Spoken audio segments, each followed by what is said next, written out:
Bismillah, elhamdülillah, ve salatu ve selamu ala nebiyyina Muhammed ve ala alihi ve sahbihi ecma'in. Sin harfinin bir tuğanı, ama ayrılıp tura 3 noktalarına, ol da bulsa şin harfi. Ş, şi, şu bizning tatar harfine şahan ş harfi.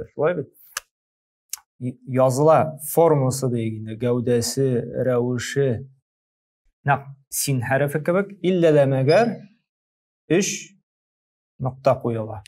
Şin harfi. Hem şulay yok. Başında da, ortasında da, ahırında da yazıla nişek sin harfi şekilli. İllelemege koyuyorlar bizden 3 harfi. Şulay. Ortada da şulay. Mesela tutaşta da imunda da 3 harfi koyuyorlar. Ş, şi, şu. Hem söz ahırında da indi. Yani ş, şi, şu. Mesela şemsun, kıyaş. Nişe gitip yazıla?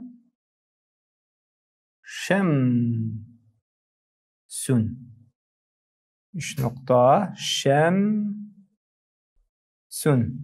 Şemsun. Tamam, misal alıp mesela şehit. Şehit. Şehidun mesela. Gördük, başında nişik yazıldı. Şulay bir ne? Sin harfi şekilde bulay yazıla. Tolga mingirdik. Şunansın bulay. Bulay itip düşürdük. Ne şulay? Mesela Aişe. Aişe. Görebizden nişik tutaşa? Aişe.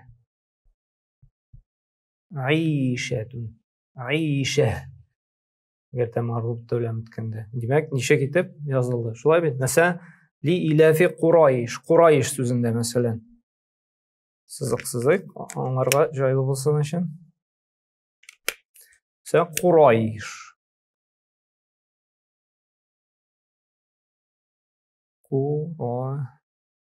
Gördük.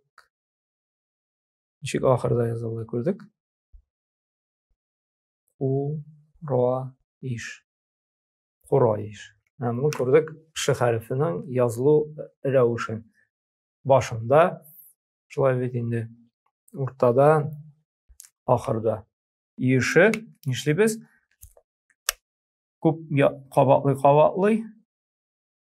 Ş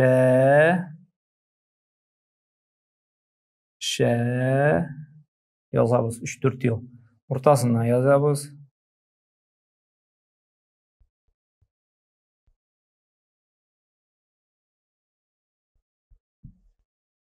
Ahırdan yazabız.